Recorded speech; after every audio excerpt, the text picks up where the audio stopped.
like that. You just go live and boom, you're there. That's awesome. It's now streaming live on YouTube. It says so. Yep, and it just came up notification on my phone too. Fuck yeah! Oh, that's one way to start a video on YouTube. It says so. Have to. Yep, and it just came up notification on my phone too. Yay! Yeah. Aloha, YouTube live people. It says so. Oh, I gotta mute And myself. it just came up notification on my phone too. Yay! This is totally Aloha, fun. YouTube live people. How do I do that? How do I? Oh, there it is. Mute myself.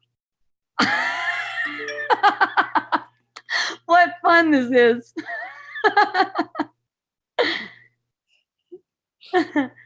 Okay. Learning as I go. All right. In a lot of different ways. We'll talk about that. This is so fun. Oh, you know what? I'm going to grab my hat because the sun is so right there.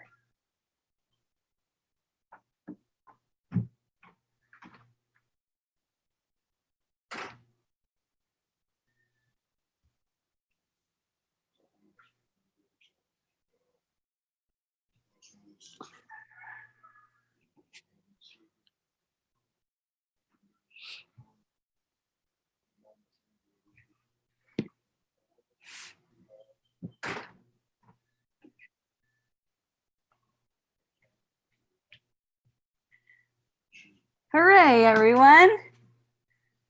Oh, that's much better. Look, I'm in the shade now. At least my eyeballs are. That's comfortable. You were running ahead and behind, depending on which. Oh, fun. I love it. Okay. So, Bob Shine. Bob Shine, I would like you to be a panelist, please, if you can. Yay.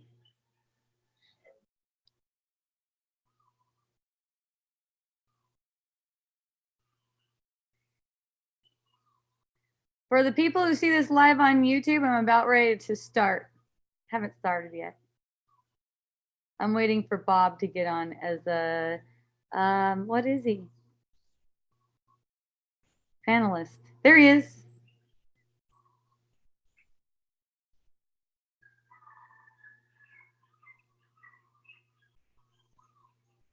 Oh, like I was saying, I just got super inspired by a conversation I had with my mom. And then it reminded me of Bob because my mom, you know, she has all this biblical training. Right. And it just occurred to me, I know something is going on. I know, you know, I know that this thing is like in the Bible saying that this world is not something that you can do anything in. You don't do anything in it. See? And I think Bob probably knows about that too. That's why I said I wanted to make Bob a panelist before I officially start. Hooray. Oh, well, my kingdom is not of this world. Okay, here we go. Record to the cloud. Aloha and welcome to Wisdom Dialogues with Hope Johnson, coming to you from Hawaiian beaches on the beautiful big island of Hawaii. Yay.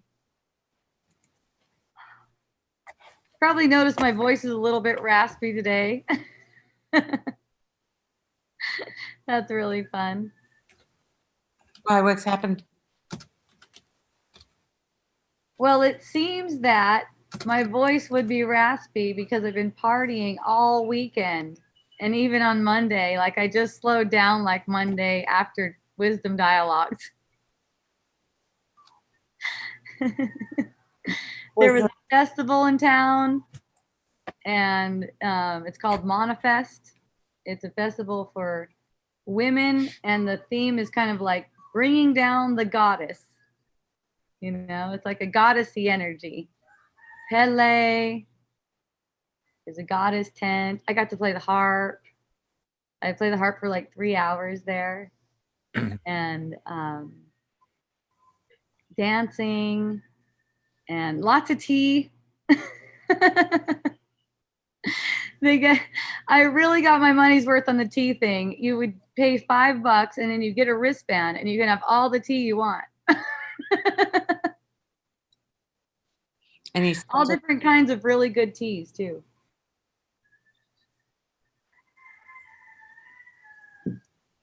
Yay. Okay, so I'm going to start now. Did I start? What was the pussy event? I did start. Oh, This is wonderful. Oh, the pussy event. It was called Pussy Activation. I was playing harp outside of that event. right. Yeah, You- it was really fun. And someone started toning with me while I was playing the harp. What's toning? Well, she has a big crystal bowl, so she's doing that crystal bowl toning, and then her voice. She did this thing with her voice. I can't even like imitate it. Well, I'll try anyways. It's like, woo, but it's not like that at all because this thing just vibrates by itself. It's just like the whole lips and everything just vibrate by themselves. And it looks like it's just like a vibration. I've seen it before. I saw it when I was in the steam room. Someone did that. I was like, oh, that's so rad. They just like hit to some kind of note within them, some kind of tone within them where it just like vibrates their lips.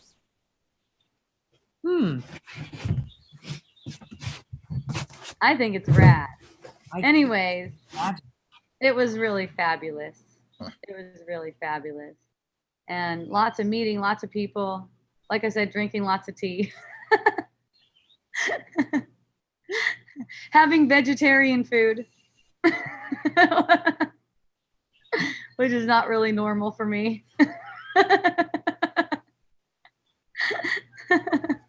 Since I And usually so next find weekend myself you're at the doing Tantra coffee, Fest. coffee. What's that? What's that, Bob? Next weekend you're at the partying at the Tantra Fest. That's right. It's festival season here. It's really fun.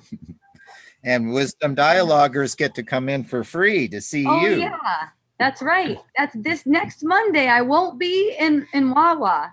I won't be in next Monday. I won't be in Wawa. Instead, I'll be over there at Kalani. Yeah, at the Hawaii Tantra Fest, and it'll be from 4 to 6. And anyone who sees this and would like to come can also get in to the Tantra Fest for free to come see me if you like. Isn't that fun? So are you eligible to do anything in the Tantra Fest? Can you like go for the festival because you're presenting? Yes, I'm going to be there for Saturday, Sunday, all day and all day Monday. And then I'm going to come home and go to Kona to do the book thing on Tuesday. That's why I won't be doing Wow. So you get to online go to the whole. I won't be doing online wisdom dialogues next year. Oh, wow. So playing the harp and having a wisdom dialogue gets you into the whole Mana Fest and Tantra Fest. That's pretty good. That's pretty good. Yay. Yay. Well, you know what? And you know, I don't really even like look at it like that, like it gets me anything. It's just kind of like it's unfolding in a way where everything that comes into my perception is for me to use. You know, I use that for healing the mind, our shared mind. So whatever it is, that's what is being used for that. In this case, it happens to look like that. You know, it looks all the different ways it looks. Look, all the different ways the perception looks. Oh, wow. Yeah, well, that's why they know you and want you there. What's that? I They know- say that's why they know you and why they want you there, because that's exactly what you're contributing to their event. Cool. I'm down for that. Mhm. Yeah. I got a message from Gabby saying that she doesn't see you on Facebook and she wanted to ask something. Oh, well, okay. She I tried- can go to, let's do this. Let's go to Facebook and go to the Facebook group and let them know. Cause I'm usually on Facebook. So those of you who see this on YouTube right now, I'm usually posting on Facebook. I have a group there. And with Zoom, it's like one or the other. You don't like get to say, I want to do both. Right. And she said that she tried sharing something on YouTube, but the words are limited. She said, but it said the words are limited on YouTube. So she says she's going to text me and I'll just ask you from here. I love it. And then I just posted a link to the Wisdom Dialogues online one so people can get to it on YouTube. Yay.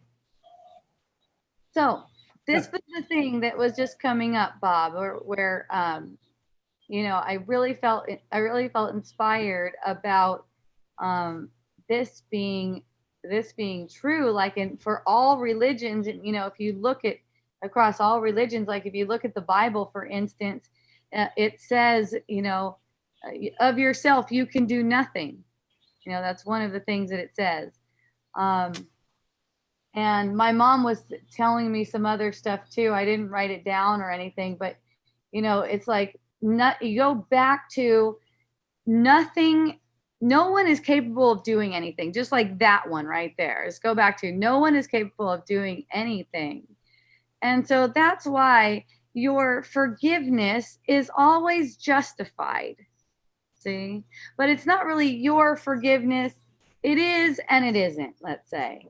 It's not your forgiveness as you may know forgiveness, okay?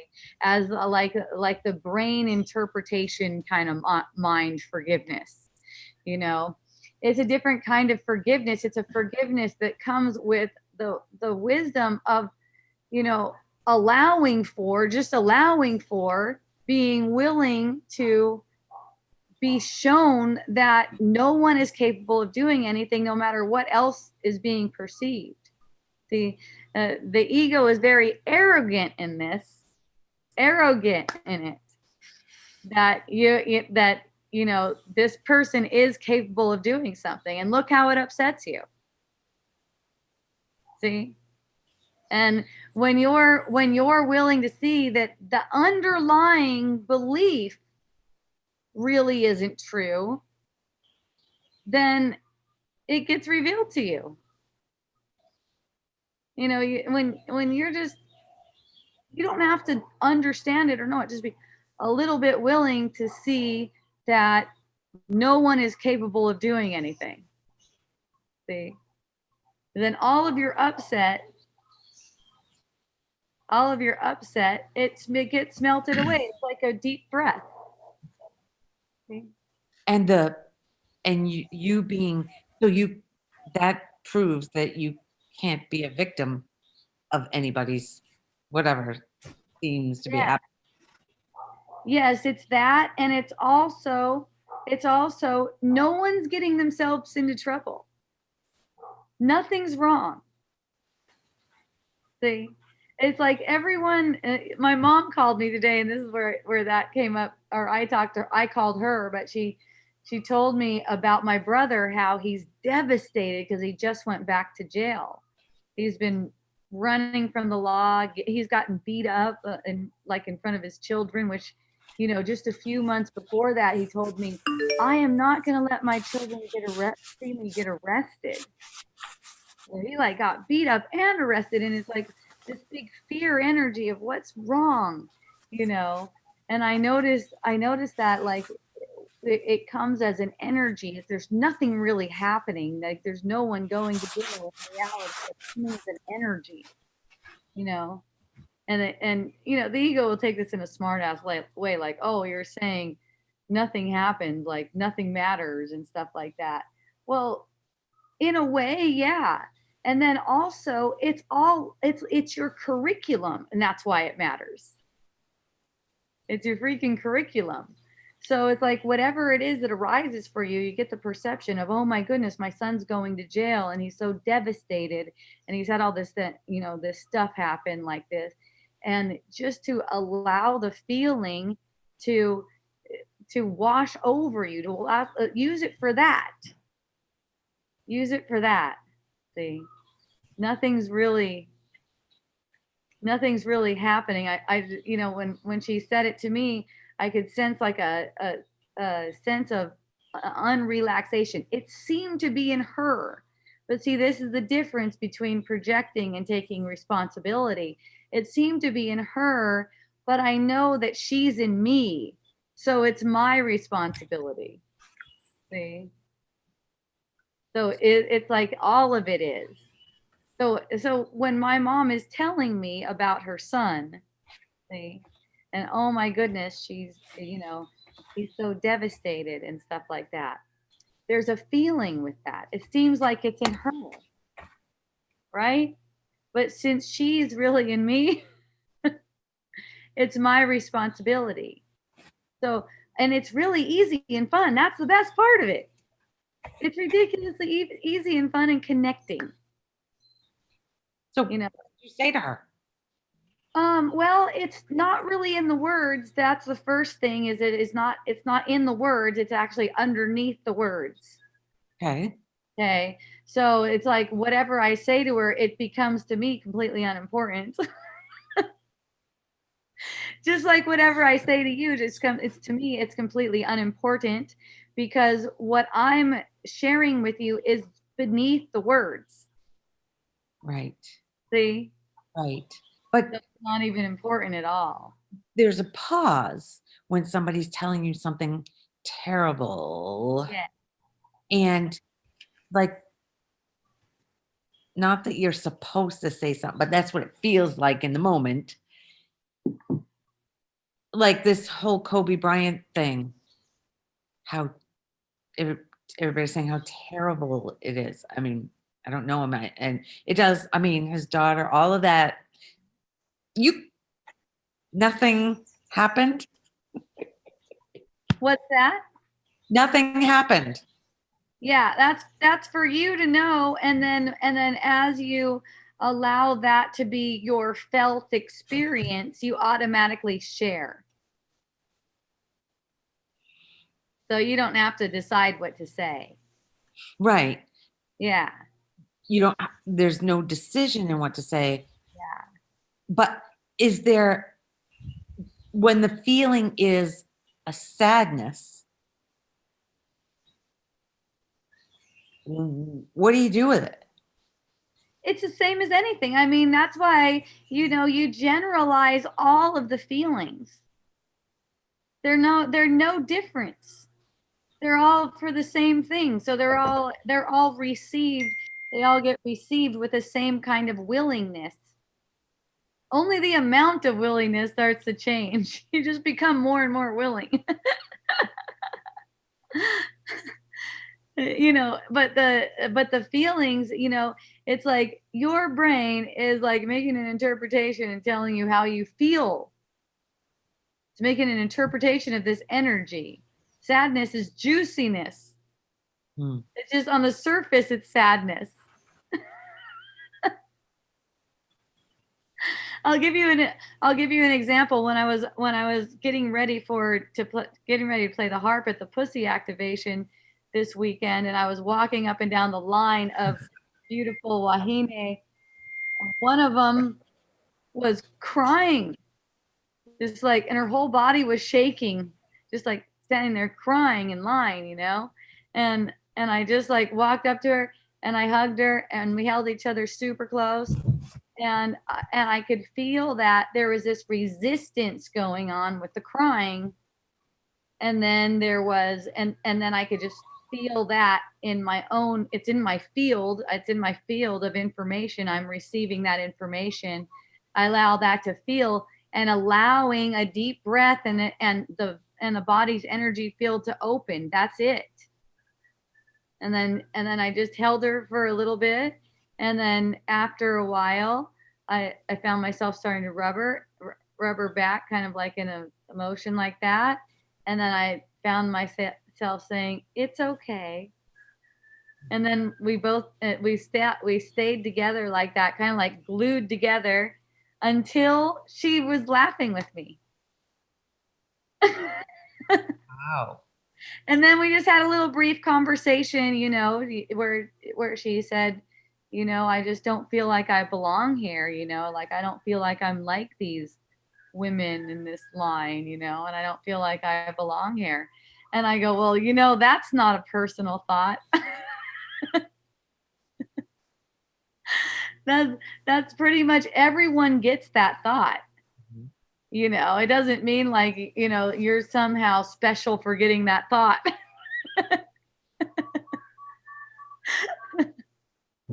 And we just laughed and laughed. Hmm. Yeah. Yeah, it's no problem for what's greater than, you know, the thought of you, let's say, the image of you. Whenever you feel any pressure on yourself, whenever you feel any burden on yourself to perform a certain way, to speak a certain way, all that is the ego. Right. There's not, that's nothing. It's meaningless. There's You cannot determine how you're going to come across. Right.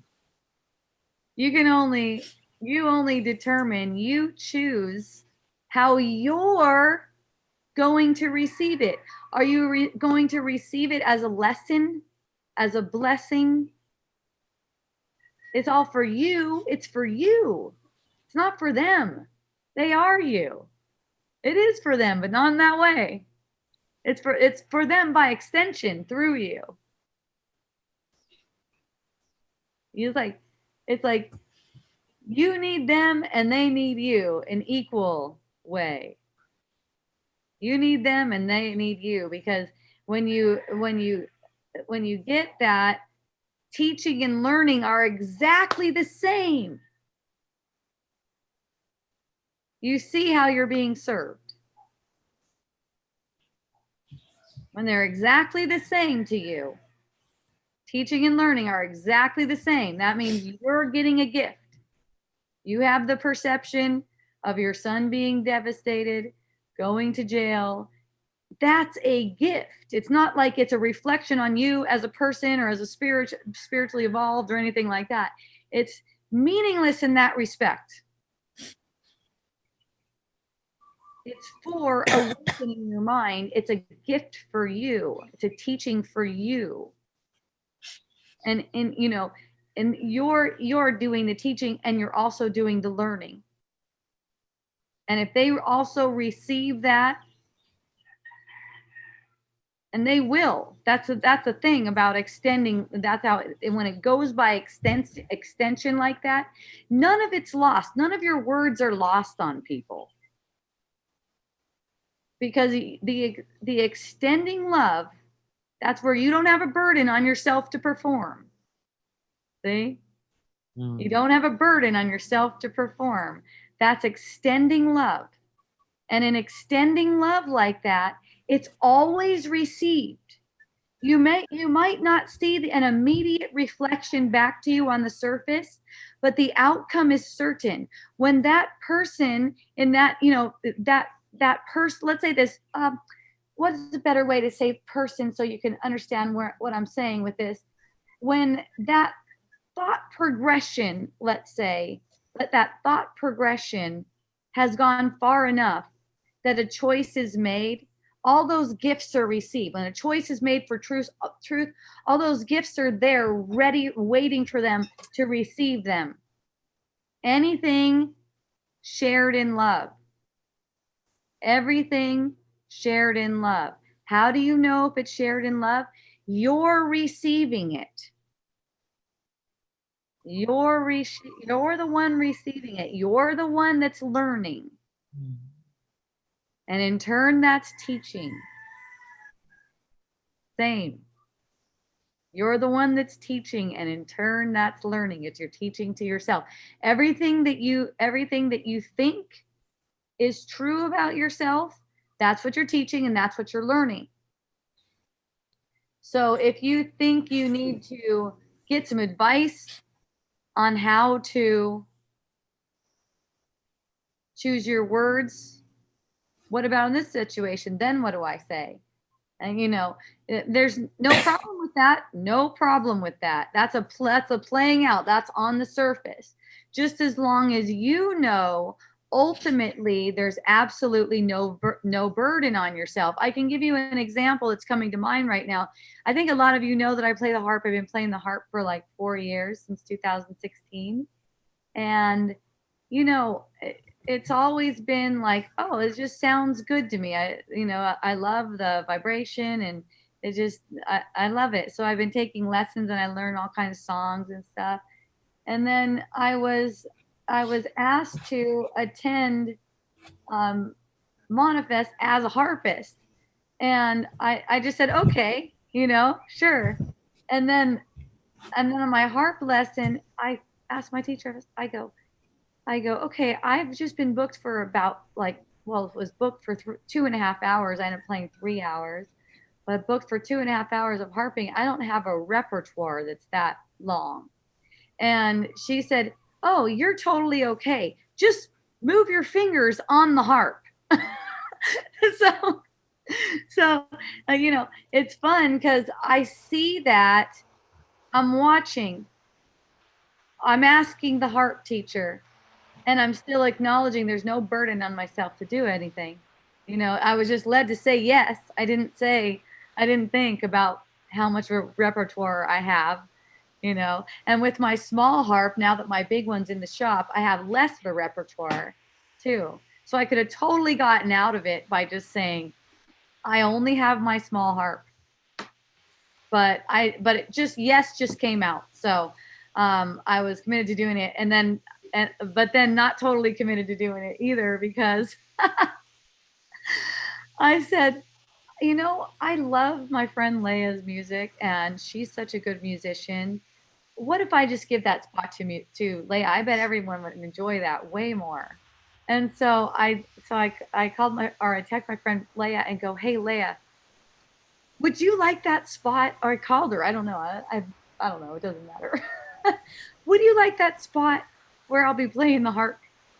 And she's like, can you do that? And I go, oh yeah, I'm sure. I'm sure they just didn't understand, because like last year I was doing Monifest, and I was giving wisdom dialogues while playing the harp. And I was like, I don't think people were probably going, and she was playing the harp and stuff, and they go, oh, she's a harpist. We'll just have her play the harp. And I was like, yeah, wisdom dialogues was like the main thing. The harp was like second. Like, I don't think they understand. Like, I'm not really like a musician. So I get hold of my friend who puts on the whole event, and I ask her about that. And my friend Jill, she's really like a big energy in my life. And her voice deepens, and she's kind of like grandmotherly, and she goes, no, you are playing the harp. It has to be you, and it has to be harp. Okay, then. And immediately I felt just so relieved. She's like, Hope, just show up and be yourself and play the harp. Nice. So it turns out I have another paying gig coming. Yeah, well, we get What's that? another paying gig. Yeah, so They're paying you to play the harp. Yeah, they asked me to come, and they'd pay me to play the harp at an event called Cosmic Contact. It's probably Daniel's take on contact dance. Daniel Levy, you probably know him. His take on Cosmic. Oh, right. Him and Tanya and them have that class. That partner dancing, I just love it. It's so beautiful. It's like you touch each other, like maybe your hand or your fingertips. I've seen palm to the head, which looks really good. And then like elbows and maybe shoulders, and maybe going around the back. But it's like so like, wow, it's just energy, and it is really beautiful. And I was really like inspired by the music and dancing this weekend. It was just really showing me. And then my friend Padma came over too, and he said it too in a different way, where he was talking about Shiva and Shakti. You know, like Shakti's like the dancer, and Shiva is the Shiva is the he, the Shakti is the she, and it's like Shakti is the dancer, and Shiva is like the grounding, spacious energy that holds the dance. You know, and then hi, Bron. There's not. That's my son, Bron. In case any of you who don't know, I may have some new watchers now because YouTube. So anyways, it's like this music and music, dance, sound, like all we see, all we have a perception of, it's like sound, and it's like a dance. It's very it's like all the instruments playing, and we're the instruments. You know, yeah, and it's like and it's like, how can any part of it be judged if that's the case?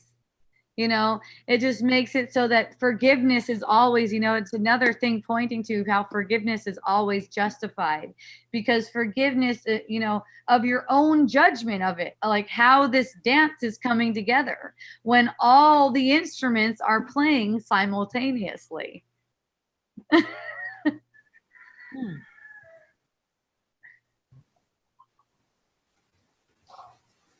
So back to the harp. Well, anyone that's heard you play the harp,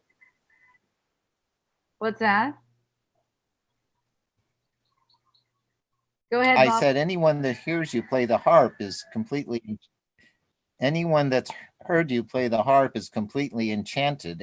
Anyone that hears you would want you to be at their event, because it's not just, you know, the notes, it's you're just improvising, but it's the energy, it's your energy field combining with the energy field of the harp, and then that unites with the energy field of the people, and that's what they're after. You don't have to be like a virtuoso harpist that knows all these compositions. It's just your energy field that translates into the energy field of the harp and the energy field of the people, and people feel that, and that's why you get invited. Why, and now they're paying you and everything for that, even though you're not you know, a skilled you know, harpist with a big Repertoire. playlist or whatever.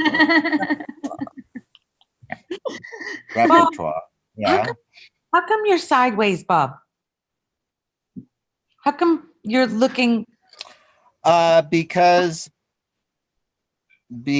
my my laptop is here, but my screen and my keyboard does not work. So I have my screen and keyboard beside my laptop. So I'm looking at the screen to the left, and my camera on my laptop is here on the right. Because we see you. Okay, got it. So that's As long as we're yeah. looking So at that's your why good I'm always side. looking. As long to as the we're side. looking at your good side, Bob. Oh, I'm good any which way. Oh, it's all good side. Okay, so should I read what Gabby wanted to ask you? Okay. Okay. She says, today I got a missed call from my ex-husband. He said to call me ASAP. Our 13-year-old son got suspended for vaping in school. His grades have been bad, and my ex-husband said if he continues Wait, this. I just want to stop it right there, because the first thing that's coming to me is leave him alone. Go ahead.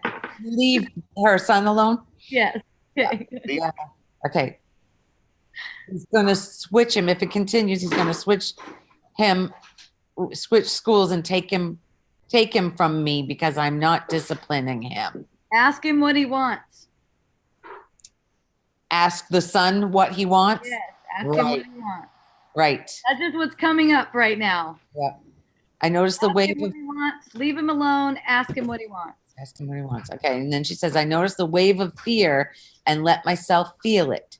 My Mhm. son played the perfect role for me to feel guilty for not standing up for him and stopping my ex-husband from switching him schools.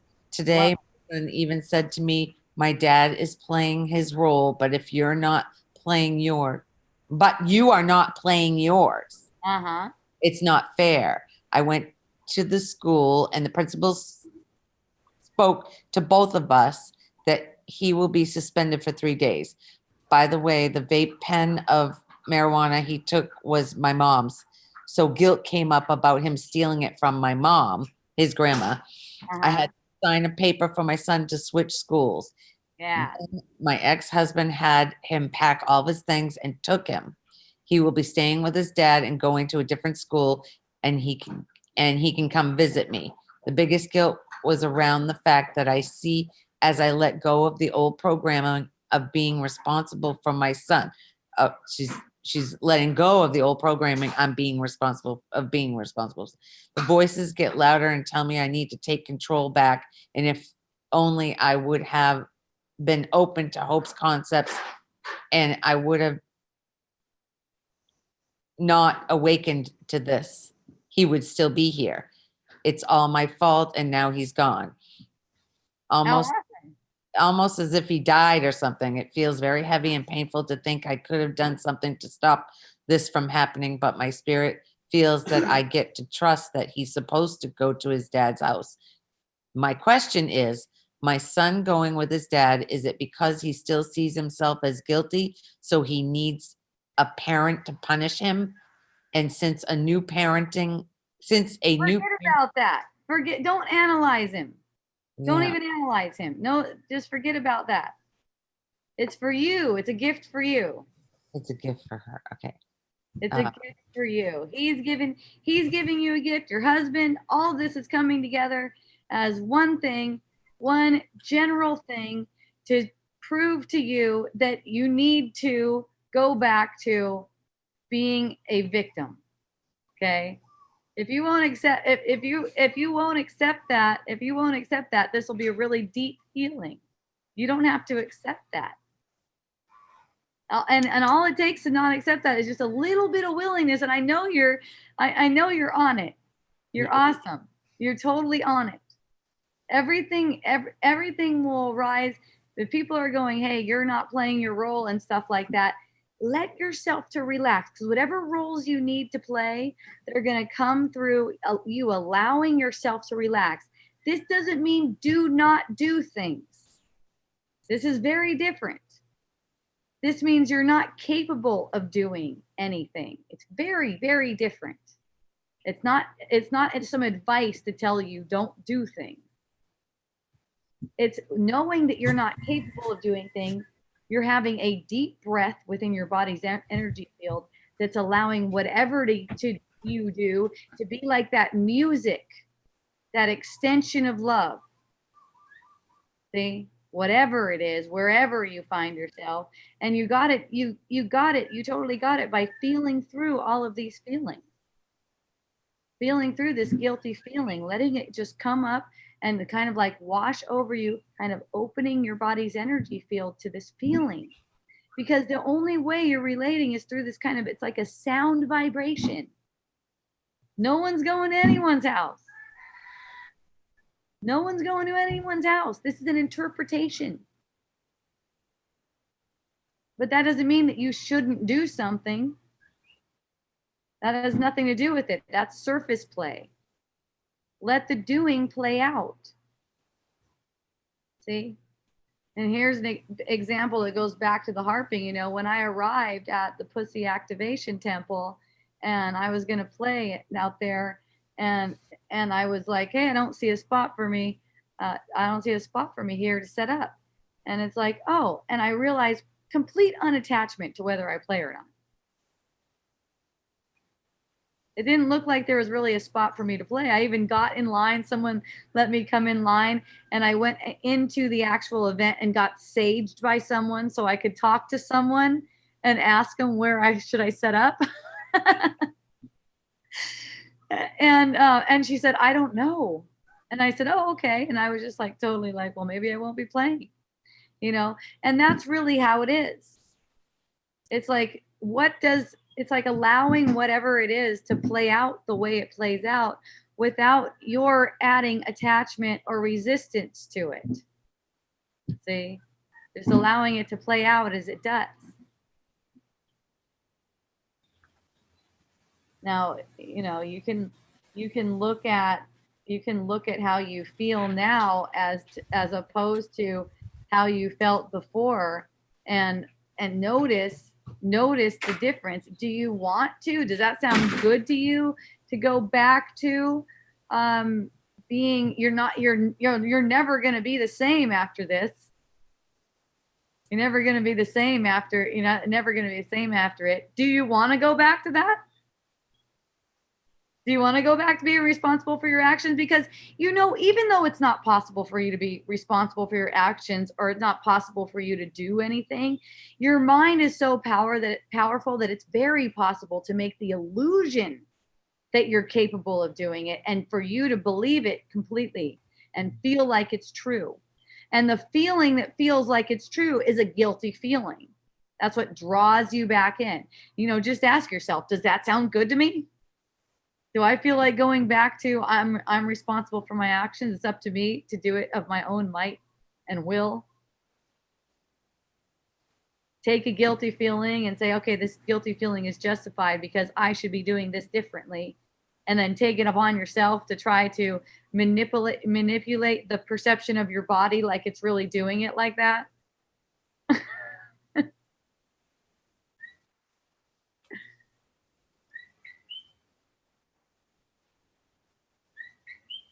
I wish she could talk with you. She said, someone that's in jail or doing hard drugs or things like that, is it because they think they should be punished? Don't even go there. Don't. Stop. Okay, let me go to the next one. It says, like right now, I'm fatter than I've ever been. Do I have a fat body because guilty self-concept is playing out? You don't have a body. That's what's going on. You don't actually have a body. The body is a guilty self-concept. The body, as you perceive a body, is a guilty self-concept. It's fat or no fat. You don't have to feel. You don't have to make it a guilty thing. If you find yourself perceiving yourself as if you're in a fat body, you're having a dream. Have fucking fun with it. Have fun. Okay, here's how it went down for me. I've been 200 pounds before, and like lots of different places in between that. And for me, when it was really like, this is so fun, I felt some judgment come up around going in a bathing suit or going naked or something like that, some judgment about myself. And I just took all my clothes off and I stood in the full length mirror and said, what is it about myself that I'm making wrong? What is it about this body that I'm making wrong? And it's really not even myself. It's kind of a loose way of saying not myself. What is it about this body? But see, it reflects on, excuse me, it reflects on myself in that it teaches myself, because the mind doesn't know. The mind doesn't know that you're making it about this body. The mind takes it as it's about yourself, anything that you project onto. So it's like, since my body's fat, I must be guilty, or since my body's fat, it must be a guilty concept. No, it's nothing like that. That's judgment. It's nothing like that at all. If you find yourself in, as if you're in a fat body, that's for you to play with. That's just for fun. Whenever I found myself in a body that I would consider fat, for instance, I was having a kick-ass time. because it just didn't matter. It Doesn't matter. because you're only judging you. Other Yeah. people, everybody accepts you for who you are. Yeah, and if they don't seem to, they're just kidding. If they don't, it doesn't matter. If Yeah, but you're if they don't seem to appreciate you, to totally appreciate you, they're just kidding. Because they do. They do. They're just kidding because you asked them to play around with you like that. You said, "Hey, fuck around with me like this. This is how I want to do it." Okay. Because you can see through it. That's how you see through it. And when I say you're making that kind of agreement with them, it's pre-mind. It's before this thought thing. So in the illusion, from your perspective, you really have no choice in how it's going to come for you. You have no choice in how it's going to come up for you. But you can trust that it's all perfect because it's perfectly picked out and orchestrated. Let's say orchestrated because it's musical for you, because this is your gift. This is, and you could say it's your special purpose in a way, because it's specifically for you from this point of view. From this point of view, to allow healing for everyone. You're not alone in feeling it, and you're not alone in healing it. Hey, that rhymed. Yeah, and as you heal it, so do the others. Everyone can relax. I noticed that a lot with my daughter, and Bob brought it up in Wisdom Dialogues. It kind of hit me because he said, well, you're talking about your daughter, and it kind of like, I just, when something said and it doesn't ring true, I just kind of get a little like that. And I was like, yeah, it's not really like that though. Like a gossipy thing, sometimes I notice people want me to tell them more of the story, and I'm like, well, that's not really the point. You get deeper into the story. That's not really the point of it. The point of it is to see that this is being brought up as an example. This is being brought up as something that might be triggering for people. As something that they get an experience, a similar, a lot of people can relate to these kinds of experiences with family members, like I was talking about, like mother and son, mother and daughter type thing, or whatever, parent and child. And in giving those specific examples, that's revealing how this is specifically playing out. That gives it sort of like a specific purpose for me, because it's only meaningful to me in certain ways, just automatically. I don't choose it to be like that or not. It just automatically, as the body sense is playing out, to someone else hearing it that's not related, then it might not have the same, it definitely won't have the same kind, be bringing up the same kind of uniqueness, unique way of feeling it, but then it's all general. See, the uniqueness comes just for you because that's where you can heal from. So in any whatever way it comes up, it's always just perfect. Like, there's this perception of having a daughter, doing cocaine and looking like she's, not well, let's say, looking unwell. And I had a friend come up to me when I was at Monifest, and she was so light and happy and everything.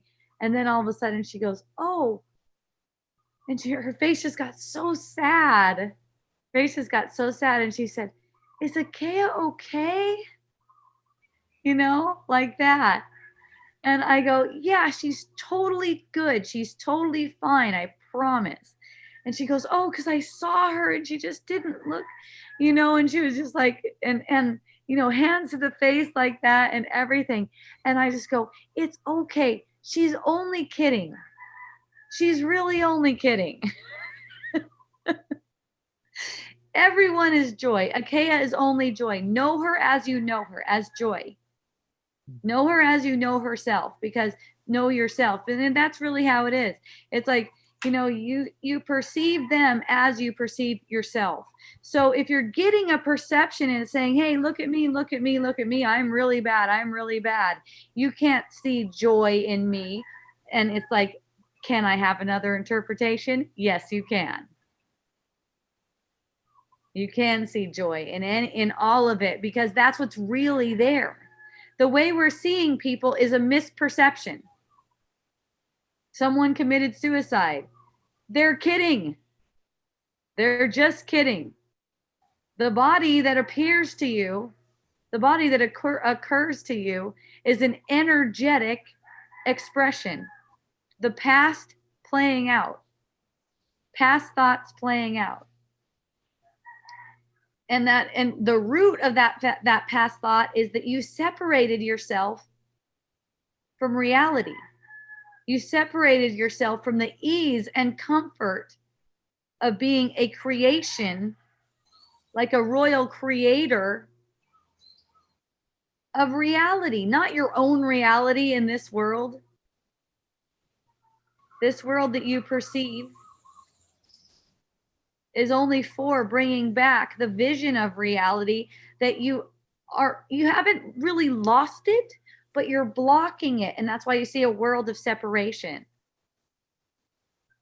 It's like the person is being held up as an idol, like say it's the sun, and it's just like, no, I don't want it, I'm in the shade. Kind of like how my eyeballs are in the shade right now from the sun. See? I know the sun's still there. If I take this off, there it is.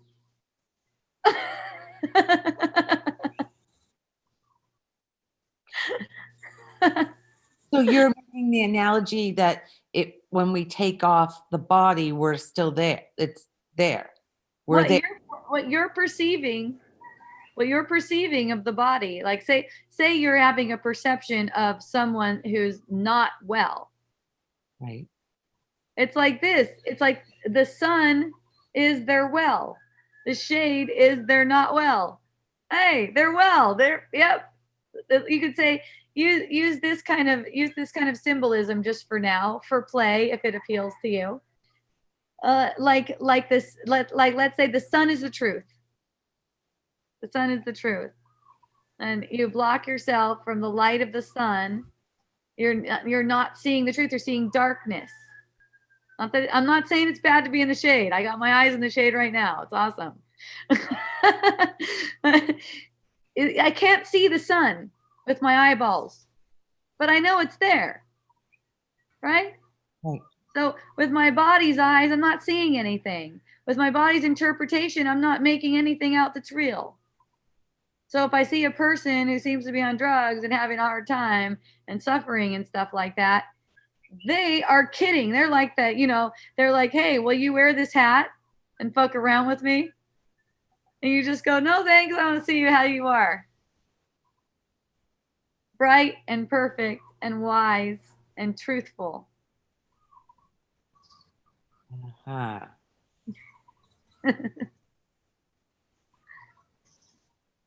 And she always has been. Yes. This is just like it's like a veil. It's like a veil of illusion.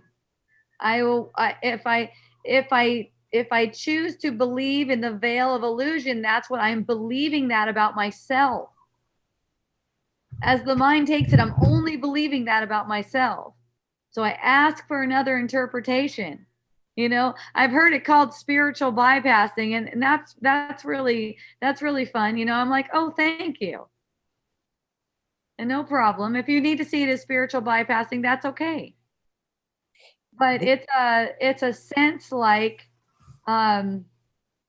it's a sense like, okay, it really seems like something's wrong, but you're asking for another interpretation to see what the truth, is. We don't see through our eyes. We don't get a sense of reality through our senses. Not even the brain. The brain is interpreting nonsense, something that will never make any sense to us.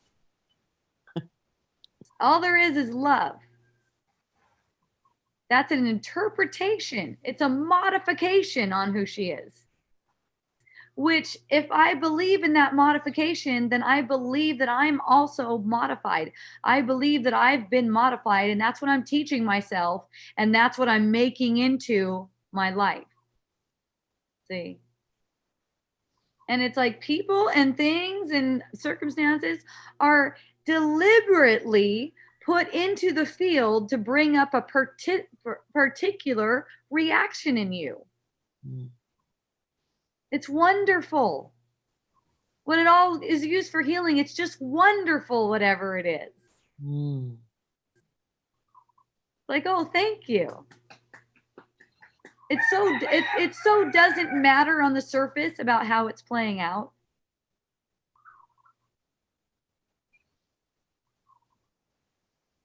I do notice that whenever my daughter shows up over here, when she leaves, she's laughing.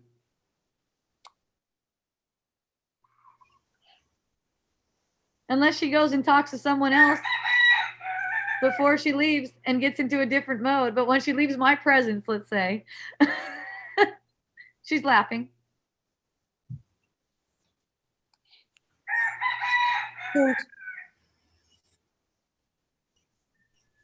The human Well, when you're shining with that light of love. Yep. And you know what? And here's the other thing. I'm not attached to her laughing either. I will be just as happy if she leaves crying. So the human emotions of sadness is just not. It's not true. It's not justified. It's not even justified. And see, people think that'll make you uncaring. That's not what my experience is at all.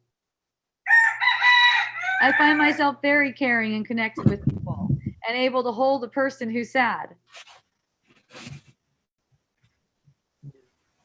No problem. Because I'm not doing it. All I'm doing is allowing the truth to be revealed to me. So I could still be perceiving an illusion in the shade, so to speak, and know the sun is the sun and it's not changing. Okay? It's not changing that.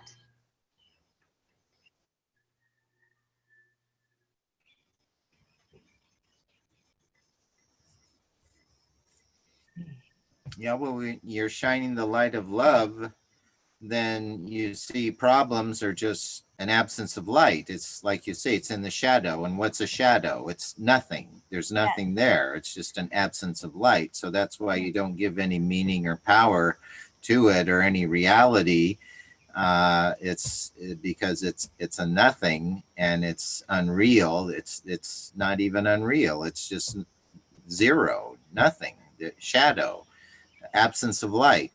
So that's the issue. You were talking about the Bible. So in the first chapter of Genesis, we have the true example of creation, the 7 days of creation, where God is the creator. And man lives in paradise in the Garden of Eden. But then we have the second chapter of Genesis, where things seem to go wrong. And in the second chapter of Genesis is introduced what's called the Lord God. First chapter, it was God. The second chapter, it's the Lord God. And the Lord means is synonymous with law. So it's the God that lays down the law. Well, you don't have to take So it he like lays that, down the though. law. You don't have to take it like What? that, though. You don't have to take it as that, like in that way, the God who lays down the law. I mean, you could say the only law is love. So it's like you could say, you know, one way to just see it a little bit different is it's the God who holds down the law of love while you attack it. It's the God who holds it in place. Right. while you try to attack it. Yeah. Yeah, but see, but it's the false God, because then what's different about the second chapter, it's the number two. So that brings the duality, the law of good and evil. Then there in the first chapter you have the tree of life. In the second chapter you have the tree of the knowledge of good and evil. So that's why then things kind of go wrong, because the ego, the human personality separated by God, is living in that seesaw dualism of good and evil. Everything that you aspire to good eventually returns to its opposite, which is evil. You become rich, and then you're subjected to being poor. You're well, you're subjected to being sick. You're happy, you're subjected to being sad. So then that's the error that we live in as just common human beings, that as you say, there is no creation in that reality. You're just kind of stuck in this seesaw uh, uh, dualism that that gets you nowhere. You're in a merry-go-round, just going around and around and around from good and evil, bad and good, and nothing. Uh, and you're out of the sphere of God, and the sphere of love. Yes, that's right. It's that that will to know the difference between good and evil. That's what brings down all the polarities. Even the rich, poor, sick, well, it brings on all the polarities. Look at Forget about your ideas of the differences and just let the differences arise. And as the differences arise and play out in your perception, use any emotional reaction for healing. It's the simplest thing. There's nothing else going on, there's nothing else to do. There doesn't seem to be very much to say about it, but somehow a bunch of words come out. So, oh, Gabby sent me another, what was it, a text? Might have She been sent me a text too. Do you want me to read it? Oh, Maybe. go ahead. Yeah, do yours. Mine's a little bit older. I told her I'd address it on Wisdom Dialogue. Okay. She said that her son asked her, "Why don't you stop me from leaving?" But for some reason, the character Gabriella is not saying no. He's staying here. And so I'm judging myself for not acting and stopping his father from taking him. Did she ask him what he wants? What I really want to do is tell his dad to leave him here and let him be and trust his journey, but Gabby is not acting on it, and I don't understand why. I told her, Does he want to stay with her? Is that the deal? Did she ask him did she actually ask him what he wants? Are you saying you want to stay here with me? Or does she already know that?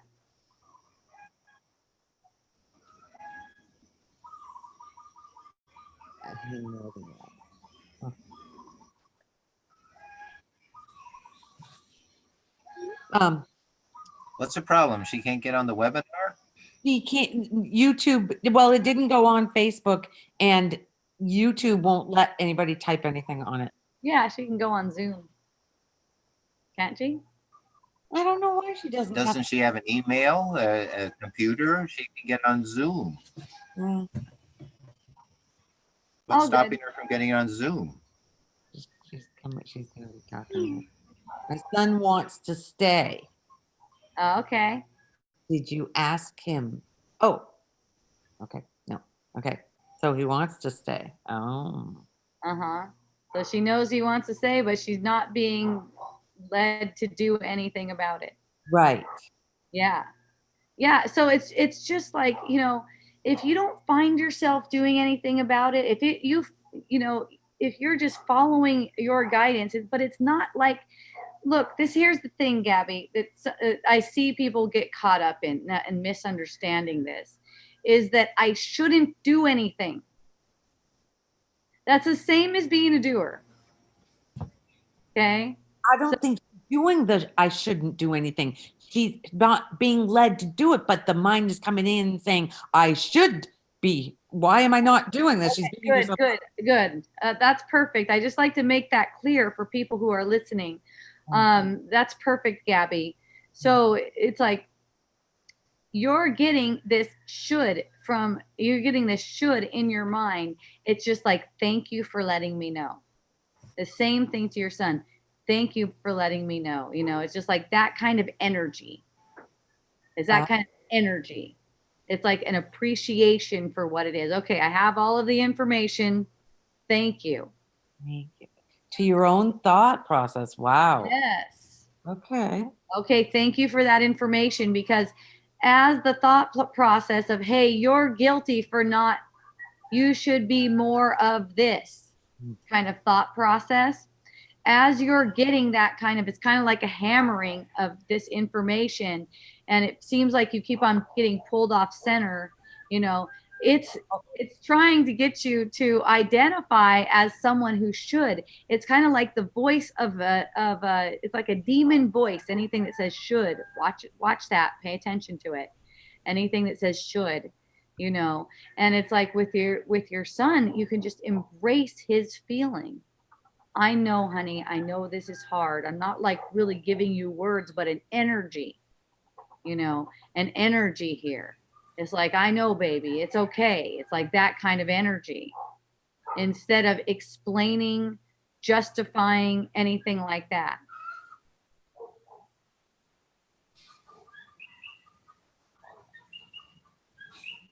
Oh, Gabriella's on. What? She's on here. Oh, I she's wonder- On, yeah, I see. Yeah.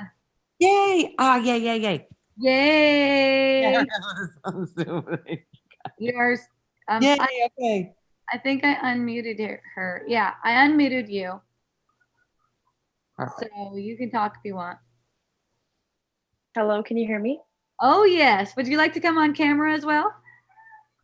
Sure. I want to see how fat you are.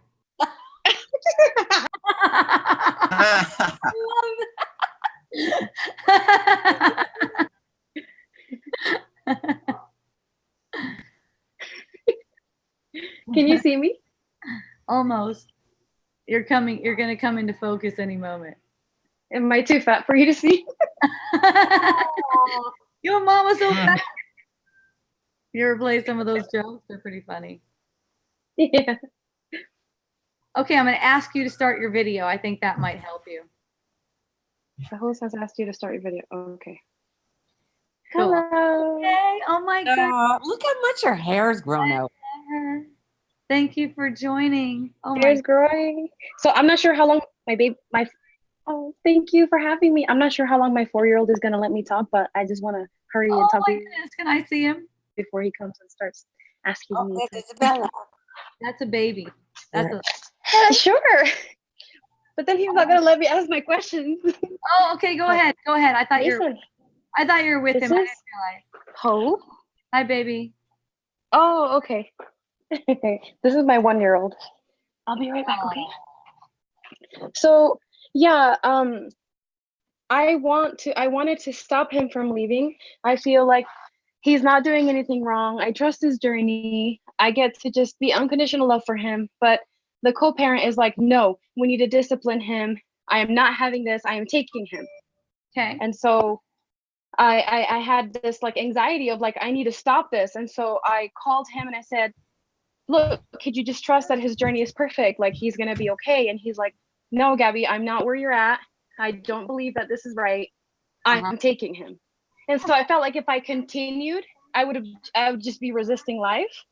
Yeah. And I thought maybe life is playing this out because he's supposed to go to his dad's. And so I don't know I guess I'm confused about why this character isn't stopping him from leaving. Well, you know, that's the thing, and that's why, you know, a guilty consciousness arises. You know, this movie of Gabby is playing out so that you can get these triggered emotional responses.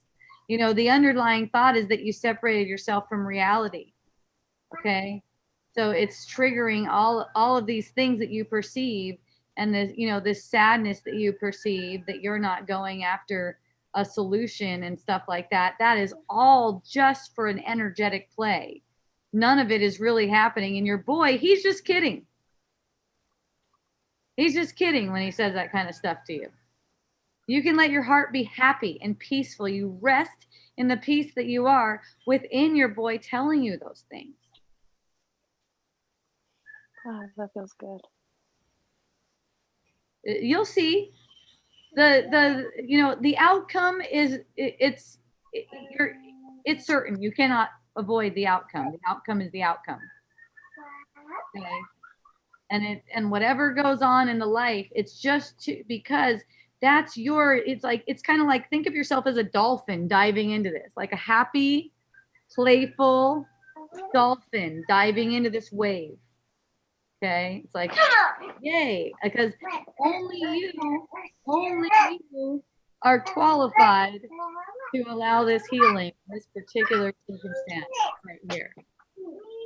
See, it's up to, it's like it's giving you your purpose. It's like it's your unique purpose is to be in this that seems specific from your point of view, and you're going to generalize all of it.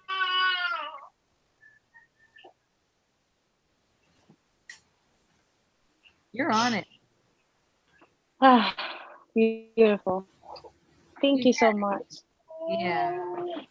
You can't help The other question I asked Hope was, Mm-hmm. the other question I asked Lori to ask you is, so when things play out, for example, my son like getting caught doing something and then he left with his dad, is it because he sees himself as guilty? And is this body, is my fat body, do I have a fat body because I'm perceiving myself as guilty? And then once I stop perceiving myself as guilty, I'm going to be skinny? No, once you stop perceiving yourself as guilty, you're not going to give a fuck. You're just going to have fun in whatever body you find yourself apparently in. Yeah, that's what I want. It's not going to matter. You may not find yourself thin. I don't know. But I'll tell you what, if I found myself in your body, I know I would be having a good time. It doesn't matter. It doesn't matter. Because of what it's for. It doesn't matter. Thank you so much. I'm going to get off now because I'm going to get off now because I know the babies make a lot of noise. But please, if you feel inspired to keep talking about any of this, just keep talking. Love you. Yay.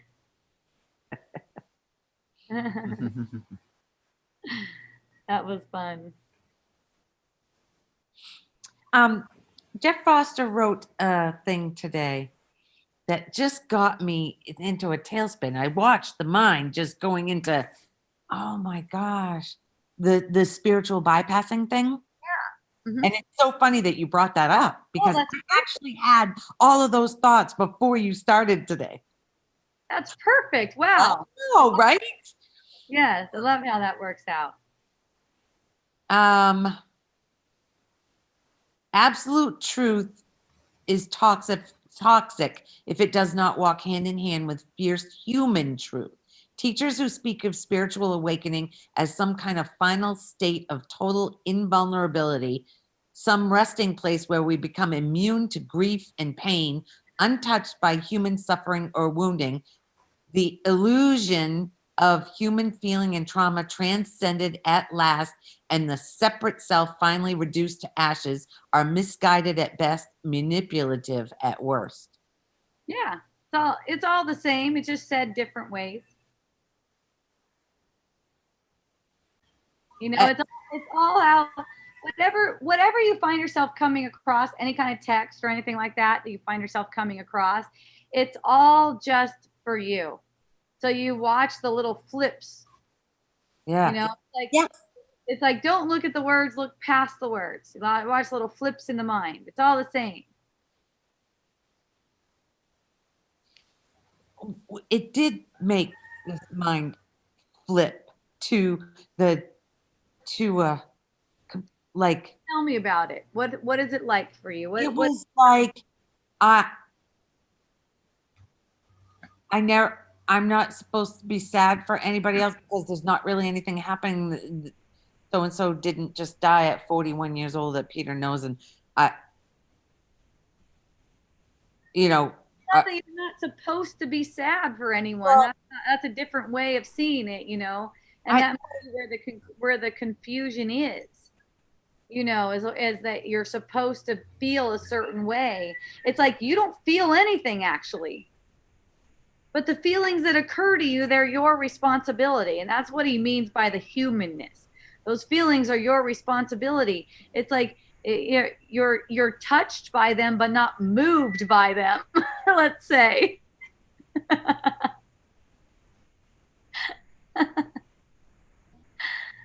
You could be touched by sadness without being moved by sadness.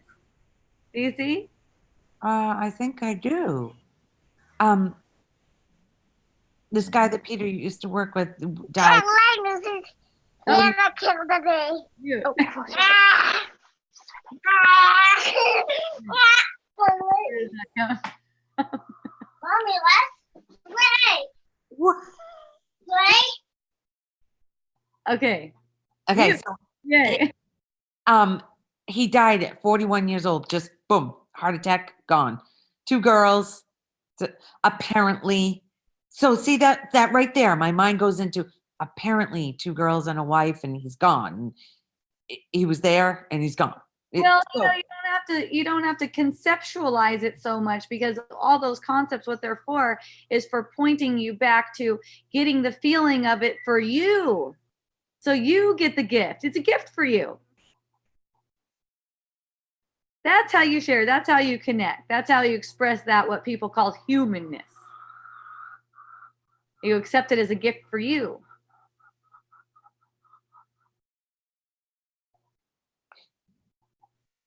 Well, I guess because I didn't really know him, the thoughts came up of there wasn't really him there, right? It wasn't even, he didn't go anywhere. There's Yeah, no, so it's like that's explaining, that's like explaining the spiritual concepts, which is great.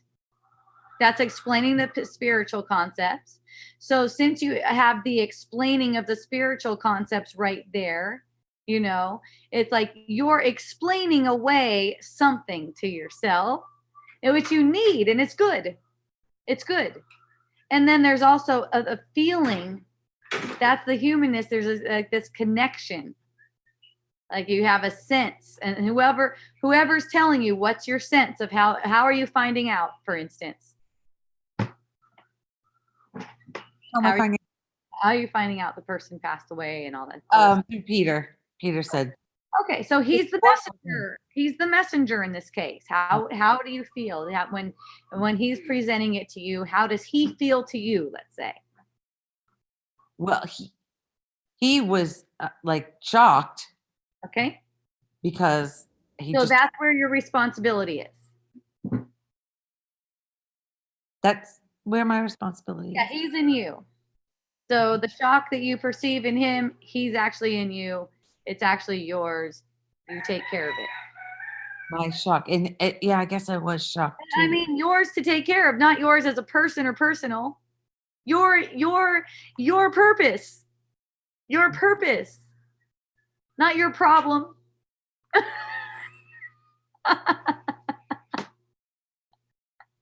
Do you see the difference? It's not personal. His shock is not personal. His shock is just not his shock because he's not really there. It's an empty field. So you take care of it. See, I think what's happening is whenever something happens, something bigger or whatever, there's so much mind chatter going on of the spiritual concept stuff.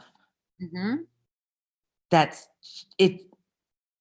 Good. There isn't any feeling, I guess, because there's so much here Oh, well, there wasn't anybody there. So it, Oh, there's feeling. There's that the thing is that the spiritual concepts are running in that moment, which is awesome because you need more of that. you're kidding me. It's exhausting. Well, when you're willing, when there's the willingness to just feel what's in the field right now, he's shocked. That's for you. But remember, it's for your serving your purpose. It's not a punishment. It doesn't mean anything about you. It doesn't mean you're shocked, for instance. It means shock is arising and it's your responsibility to take care of it because it's in your field of perception.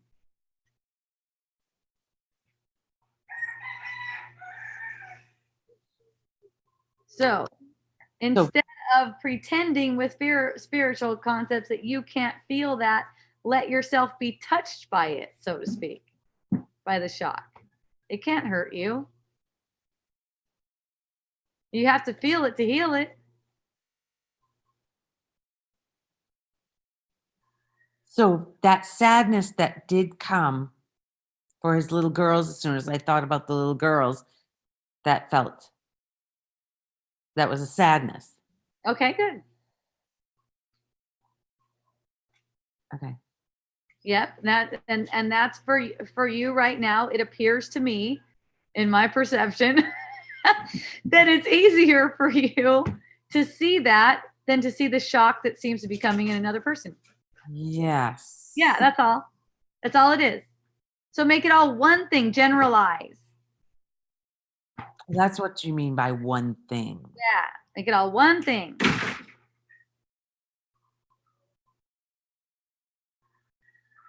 His feeling, your feeling, same. Okay. All your responsibility. But all because it's your purpose, because you want that responsibility. Remember, you're diving into it like a dolphin, happy, playful, loving. And then you could just be there for the shock. The story doesn't even matter. You're there for the shock. Just like you're there for the sadness. You're not pushing it away with a spiritual concept, which, you know, you can decide in any moment that you don't need to think on that spiritual concept that spiritual concept right now. That's just pointing. That's not where the miracle is. That's just a pointer. And it's not the truth. I mean, you're the truth. No words are the truth. No concept is the truth. You are the truth.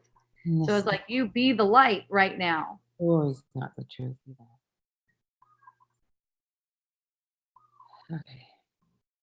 That's a big reason why there's no argument, because there's nothing to argue about, because any concept is not the truth. But the concepts that speak to the truth in your own mind will resolve the concepts that speak to untruth.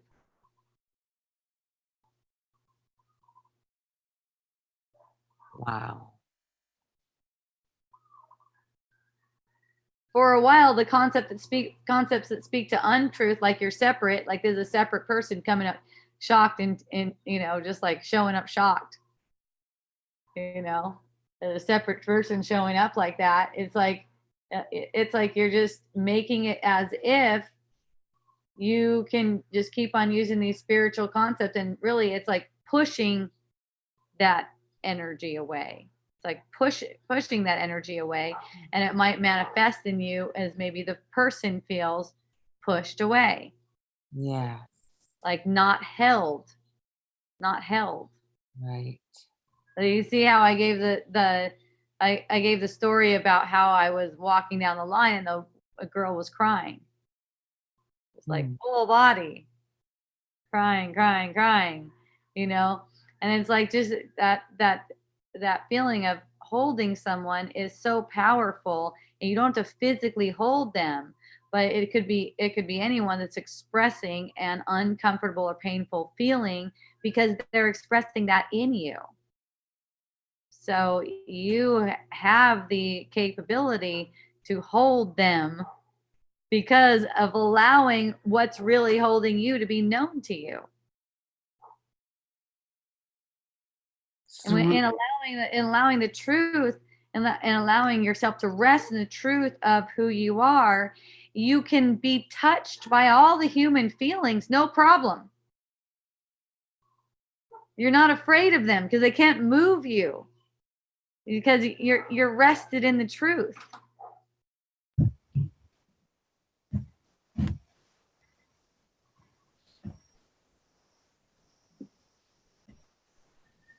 That nothing is happening. Nobody died. Well, see, now you're conceptualizing it again. Yeah.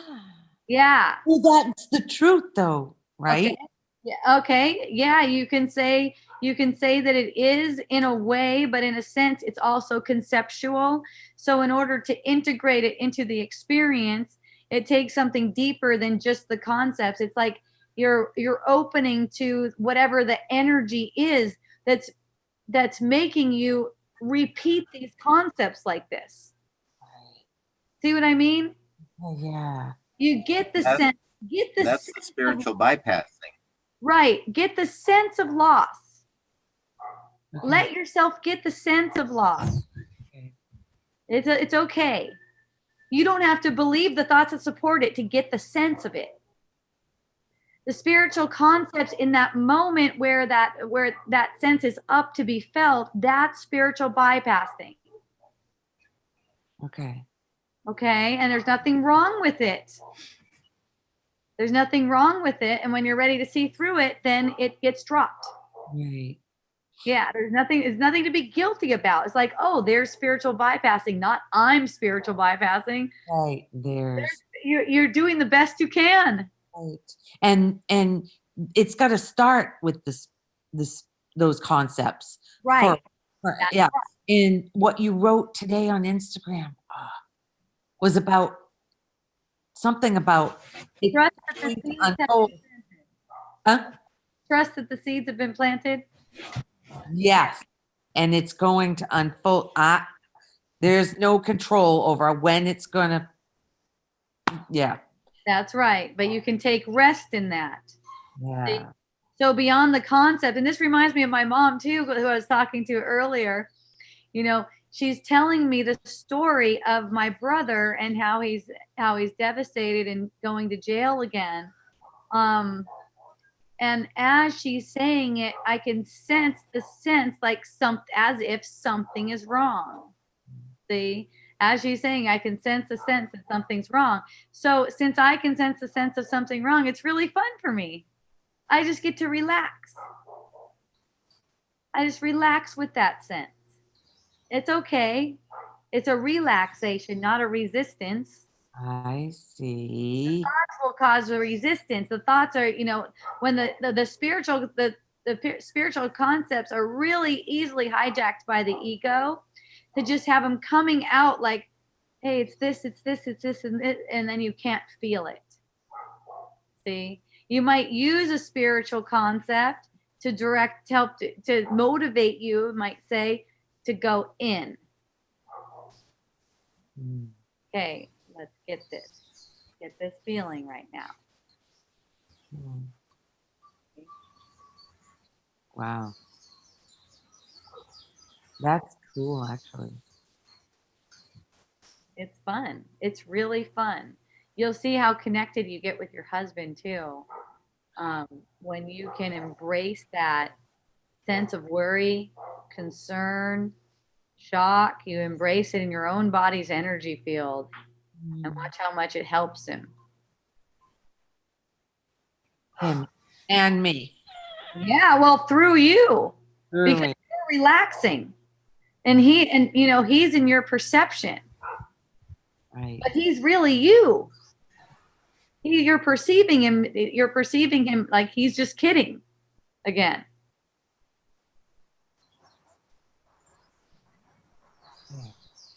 Okay. That's fun, huh? Just kidding. Yeah. Another one. Yeah, you don't have to though. But It's like you can, if you get the spiritual concept, if you get it, you're going to be laughing. That's the thing. oh, It's okay. like a happy, joyful. If you get it, you're laughing. Okay. Okay. If you're not getting it and you feel like, you're using spiritual concepts in this way, kind of like lead you astray. And it's almost, yeah, spiritual bypassing is kind of a good way of saying it, because it's like there's an intense feeling that's ready to be felt, but instead you're going to put spiritual concepts out into the field so you can avoid it. Yep, I see that. Yeah. Because the cat that we were feeding in Texas, they had her in a cage.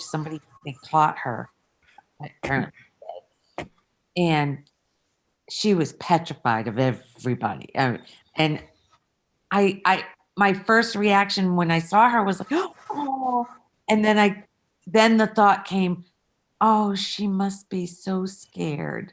Uh-huh.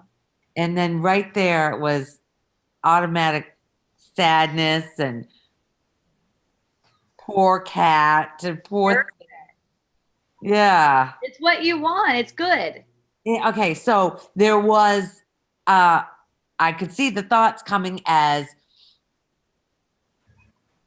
she's not real. Okay, so I saw where I was spiritually bypassing right there. Oh, Yeah. I see that. Because you don't want to get that feeling. So I that's don't want to get that sad, heavy feeling. Yes, you're afraid of it. But see, it's juicy. It's only fearful on the surface, but it's actually really juicy. And that's what that's what we both experienced, me and my friend who was standing in that line crying. That's what we were both experiencing, how juicy that is underneath the surface. It's good. You want it. Okay. Because I've avoided anything sad that had to do with animals. Like I didn't even watch Lassie because it was so sad. I didn't want to deal. No. Yeah. Huh. So that's perfect. See how it's perfect for you? Yeah, I do. So the curriculum is always giving to you in a perfect way. Whatever it is that comes to you, that is your learning opportunity. Oh, there's the hand of Yulia. I'm going to let her on. We only have 25 minutes left. This is so exciting. It was so cool to be with her. Yay. I'm glad you guys got to hang out. Me too. And her parents and her boyfriend's mom. Uh-huh. She can go from Russian to Spanish to English in the flash. Wonderful. Hey, Yulia, I don't know how she does it. I have a couple more.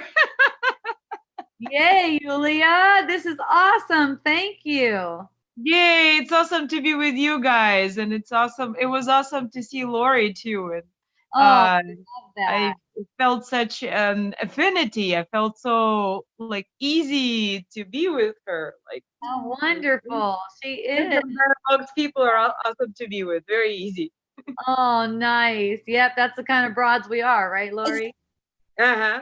Easy broads over here. Yep, super easy. What's happening? Super easy. Yes. Yes, and everything Lori talks about tonight and everything you answered her, it was so crazy. I would think of something and you would say it. Yay. We're connected in the field. I love it. Yeah. I was just wanting to share another cool observation I made by re-listening to your podcasts. Last week it was You Can Have Peace Instead of This that really got me. Yeah. And this week, just recently, was anytime I think about the future, right? And which is a lot, right? Most of the time, because that's what our thoughts are mostly made of, projecting into the future or going back into the past. Right.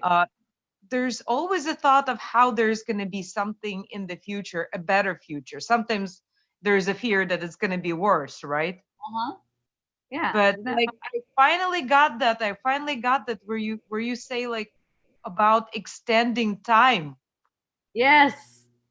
Extending time. That's all it does. That there is no need to have a better future.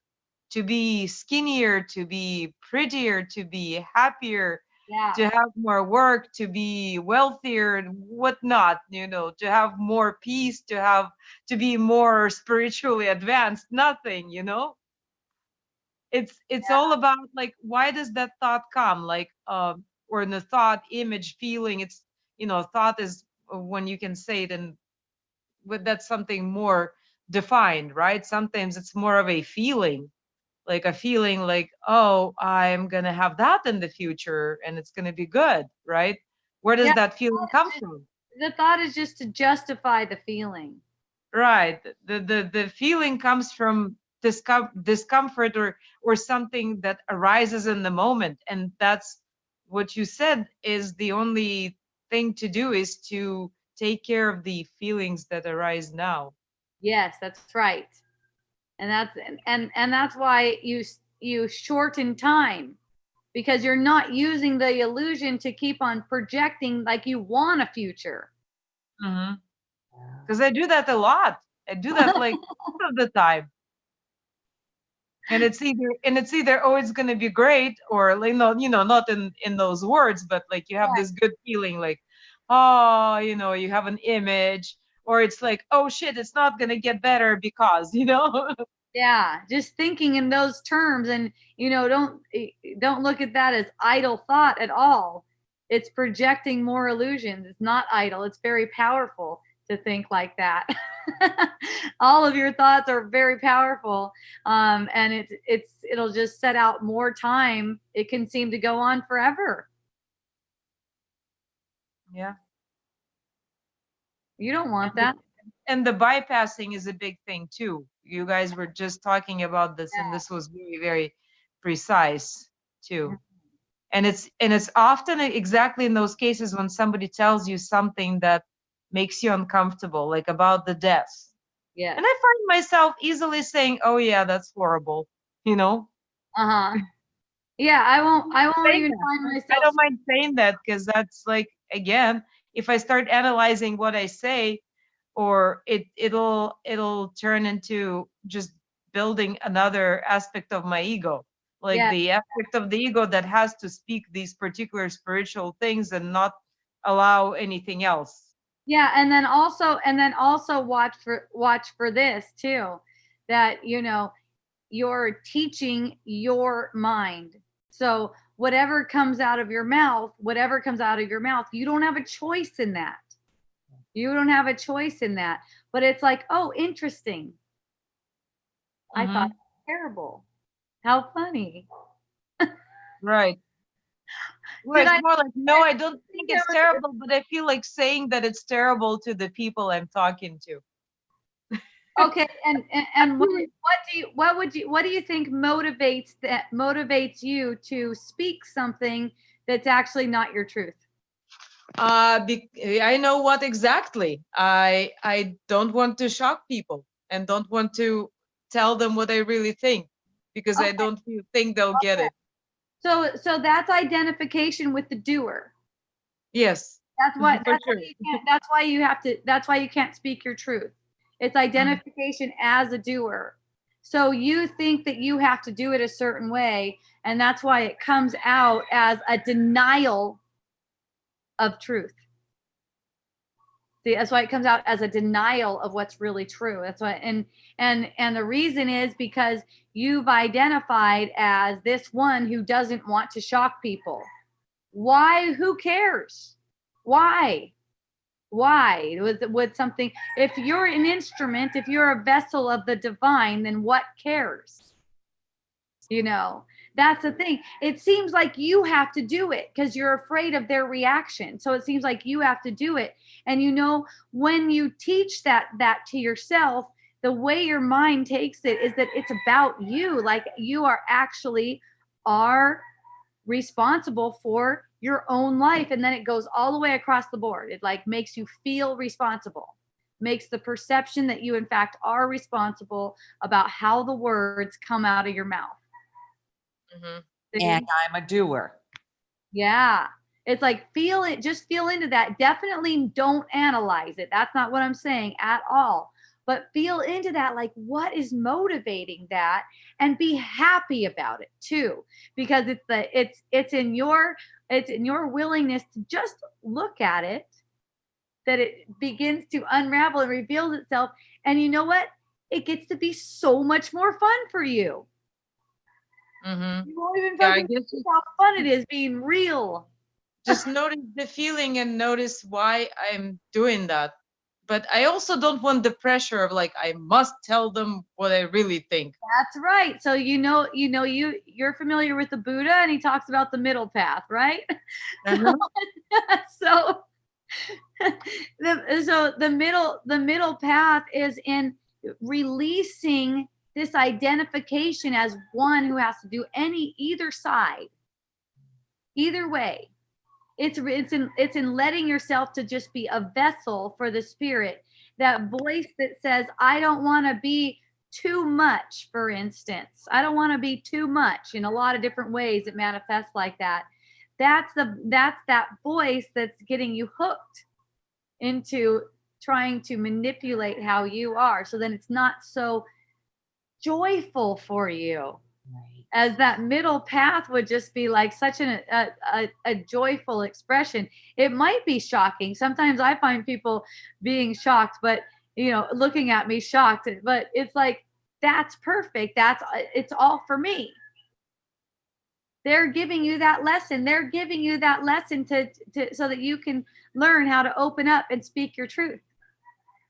I also am feeling I'm not entirely committed to that truth, that it's not horrible, because I find that I can imagine how it is horrible for someone, how it could be, there could be a feeling of like that, like if something like that happened in my life, I can't say, I know that I would, have that commitment somewhere to the truth, and I would work through it, but I can't say that we're not going to have the terrible emotion. In the moment, that's how it's occurring to you. Perfect. That's perfect. Because then you just get the effect of that. It's like, did I really? So in that moment, that's what you were taking as true, actually, is what you're saying. That it's horrible is what you were taking. It's horrible for someone, that is a horrible emotion that is arising for someone. Someone who's other than you.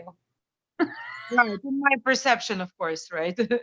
Who is in my perception? And see, there's a lot more to it's always in my perception than that. It's like, if it seems like there's someone who is feeling sad, they're just kidding. They're doing it for you. They really are. They're really doing it for you so that you can see that this sadness is actually projected. It's a gift for you. Because you get to the juiciness beneath it. That's why it's not horrible, because the sadness is such a gift. Mm-hmm. Even the thinking that it's horrible is a gift. Mm-hmm. See what I'm saying? Yeah, I'm gonna have to listen to this one again and again. Oh man, you are so beautiful, Julia. I appreciate you so much. Thank you. I appreciate you. These things that you bring up, I know they're helpful for at least one person, me. You. Did you post Monday's yesterday's dialogues? I have not posted that yet. No. I've been super chill this morning. Like I told you, the end of it was the end of Wisdom Dialogues. And I came home and I passed out. And then I was like up in the middle of the night, just like from 1 to 6. 1 to 6. Just like loving it up. Just like having it like alone time, you can say. That's cool. Yeah. And then I slept and didn't wake up till 9. I've just been chilling. I had a harp lesson. Eventually, I will go to my phone and go beep beep beep beep beep beep beep. Look at that bruise. That's awesome. Acupuncture. Ooh. Yeah. Anyways, I just saw that and thought it was cool.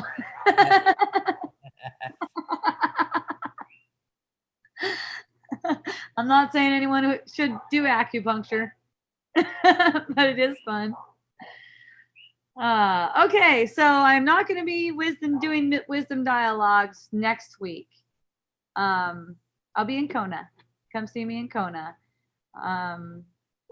Go to hopejohnson.org if you want to get some of these videos, audios. There's all kinds of audio stuff. There's a book. You can get my book, Unschooling for Parents. You can donate. What else? I think that's it. You can join my newsletter. Yay. I think everything's pretty much there. And you can join me on Facebook. I think you can click to Facebook from there. I'm pretty sure you can. If not, go to facebook.com/groups/wisdom dialogues. Yay. Does anyone else have anything before I go?